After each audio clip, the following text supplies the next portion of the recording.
शायद तुम किसी और की कहानी सुन रहे हो, लेकिन ध्यान से सुनो, ये कहानी तुम्हारी भी हो सकती है, मेरी भी, या उस हर इंसान की जो रोज अपनी स्क्रीन के पीछे छुपकर खुद से भाग रहा है। शुरुआत में सब कुछ सामान्य था। 14 साल का था जब पहली बार इंटरनेट पर वो वीडियो देखा। कोई बहुत बड़ा सीन नहीं था, बस एक जिज्ञासा थी। सब देख रहे हैं, मैं भी देख लेता हूँ, क्या ही बुरा हो जाएगा। पहली बार देखने के बाद एक अजीब सा सुकून मिला। कुछ पल के लिए लगा जैसे पूरी दुनिया रुक गई हो।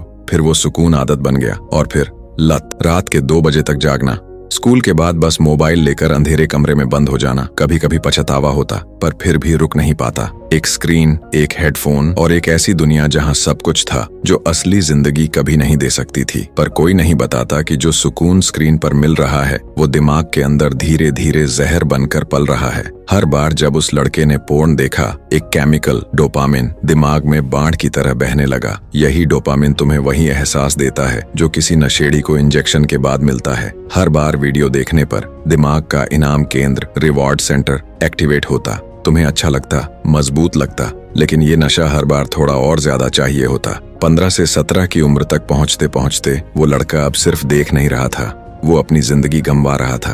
पढ़ाई में ध्यान नहीं लगता, दोस्तों से दूर हो गया था, घर वालों से झूठ बोलना शुरू कर दिया और खुद से नफरत। आईने में देखता तो लगता एक बेजान इंसान खड़ा है जिसकी आंखों के नीचे काले घेरे हैं, चेहरे पर पछतावा है और दिल में एक खालीपन। कई बार उसने खुद से कहा, बस आज के बाद नहीं करूंगा, ये आखिरी बार है। लेकिन 3 दिन, 5 दिन और फिर वापस वही चक्र, वही स्क्रीन, वही रात, वही अकेलापन। अब उसे अकेले रहना पसंद आने लगा था, क्योंकि वहां कोई सवाल नहीं करता था। कोई ये नहीं कहता तू बदल गया है, तेरे अंदर पहले जैसी बात नहीं रही। लेकिन अंदर कुछ धीरे धीरे टूट रहा था, खामोशी में सड़ रहा था। कॉलेज में एक दिन प्रेजेंटेशन था, सबके सामने बोलना था, लेकिन आवाज ही नहीं निकली। गला सूख गया, हाथ कांप रहे थे और दिमाग में बस एक ही आवाज गूंज रही थी, तू निकम्मा है, तू लायक नहीं है, तू किस काम का। वो दिन उसके लिए एक मोड़ था, टूटने का मोड़। वो घर आया, फोन उठाया और बिना सोचे समझे फिर से वही साइट खोल ली। लेकिन इस बार स्क्रीन पर सुकून नहीं मिला। मिला तो सिर्फ ग्लान, शर्म और एक सवाल, क्या मैं जिंदगी भर यही करता रहूंगा।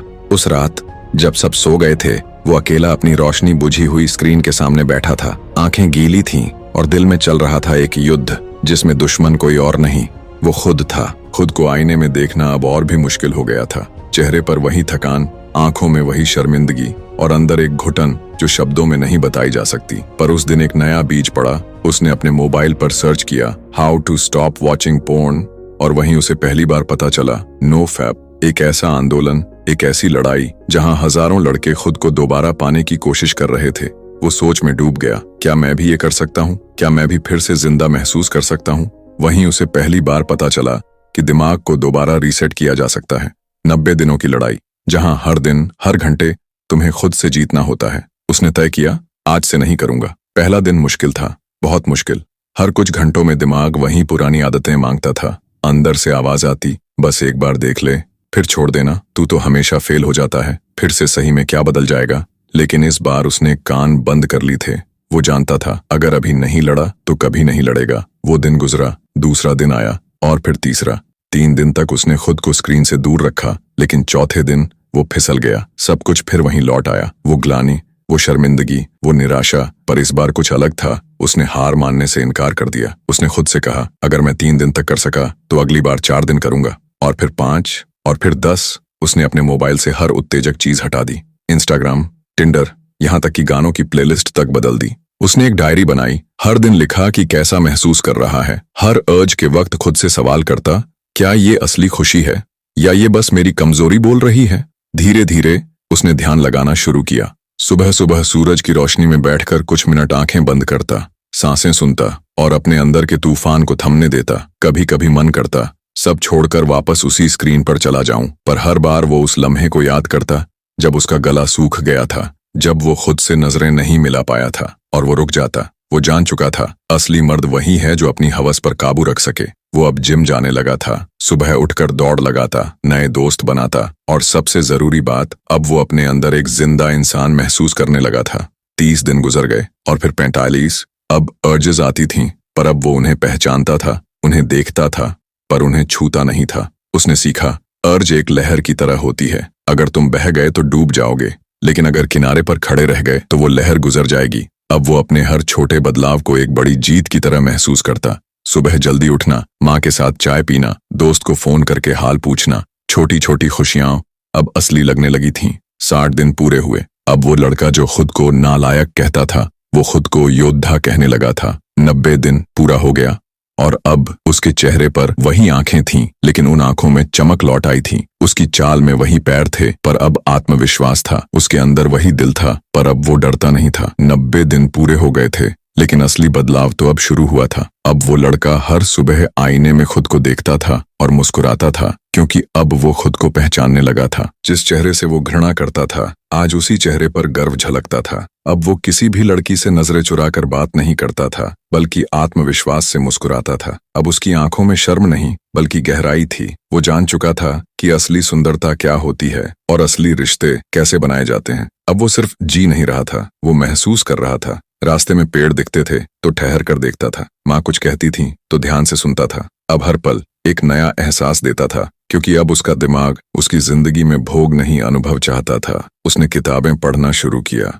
वो बातें जो पहले बोरिंग लगती थीं, अब उसी में उसका सुख था। योर ब्रेन ऑन पोर्न, जो किताब उसकी जिंदगी की पहली सीढ़ी बनी, उसी का सार आज उसके खून में दौड़ता था। उसे अब पता था कि डोपामिन एक दोस्त है, पर अगर उसे बेकाबू छोड़ दिया जाए तो वही दोस्त सबसे बड़ा दुश्मन बन जाता है। अब जब कोई अर्ज आता तो वो भागता नहीं था, वो बैठता था, सांसें लेता था और खुद से कहता, तू उस इंसान से बेहतर है जो तू पहले था। अब उसका ध्यान बाहर की दुनिया में नहीं, अंदर की शक्ति में था। उसने एक YouTube चैनल शुरू किया जहां वो अपनी कहानी शेयर करता था। पहले वीडियो पर सिर्फ 8 व्यूज आए, पर उन 8 लोगों में से 2 ने कमेंट किया, भाई आपने मेरी जिंदगी बदल दी। वो रो पड़ा, क्योंकि अब उसे समझ आया कि उसकी सबसे गहरी तकलीफ किसी और के लिए उम्मीद बन चुकी थी। अब हर दिन वो अपने आप को बेहतर बनाता था। हर सुबह वो उठकर अपने बीते कल से कहता, धन्यवाद, तू था तभी मैं आज हूँ। एक दिन कॉलेज के सेमिनार में फिर से बोलने का मौका आया। इस बार गला सूखा नहीं था, हाथ नहीं कांप रहे थे, बल्कि सीना गर्व से चौड़ा था। वो माइक पर गया और बोला, मैं वो इंसान हूँ जिसने अपनी सबसे गंदी आदत को अपना सबसे बड़ा हथियार बना दिया। तालियां बजीं, पर उसके अंदर जो शांति थी वो किसी भी तालियों से बड़ी थी। आज वो किसी पोर्न साइट पर नहीं जाता। अब उसकी आंखों में उत्तेजना नहीं, उद्देश्य है। अब वो किसी स्क्रीन की गुलामी नहीं करता। अब वो अपने सपनों का मालिक है। अब उसे पता है प्यार क्या होता है, संयम क्या होता है और आत्मसम्मान किसे कहते हैं। अगर तुम ये कहानी सुन रहे हो और तुम्हें भी ऐसा लगता है कि तुम फंस चुके हो, तुम बर्बाद हो चुके हो, तुम खुद से हार चुके हो, तो ये जान लो, तुम अभी भी शुरुआत कर सकते हो। तुम्हें किसी और से नहीं, सिर्फ खुद से जीतना है। 90 दिन, 21 दिन या सिर्फ आज का एक दिन, बस खुद से कहना, अब बहुत हो गया। और जो पहला कदम तुम आज उठाओगे, वही तुम्हें उस जिंदगी तक ले जाएगा जिसकी तुमने कभी कल्पना भी नहीं की थी। क्योंकि असली आजादी बाहर नहीं होती, वो तुम्हारे दिमाग की बेड़ियों को तोड़ने में होती है। कंट्रोल योर माइंड और इट विल कंट्रोल यू। इस बुक के लेखक हैं